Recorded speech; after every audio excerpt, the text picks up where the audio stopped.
Assalamualaikum warahmatullahi wabarakatuh. Apa kabar teman-teman? Gimana teman-teman kabarnya hari ini?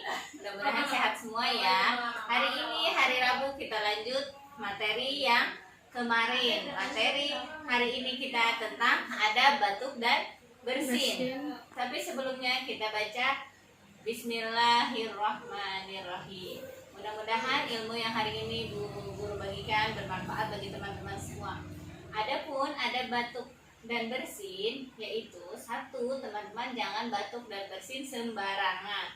Kedua, teman-teman tutup hidung dan mulut pada saat bersin atau batuk pakai siku bagian dalam. Pakai siku bagian dalam.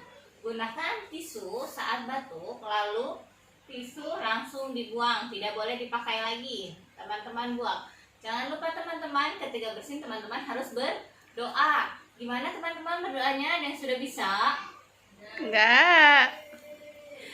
Pas teman-teman bersin, teman-teman harus ucapkan Alhamdulillah, karena itu suatu nikmat dari Allah. Ucapkan Alhamdulillah ketika teman-teman bersin. Alhamdulillah.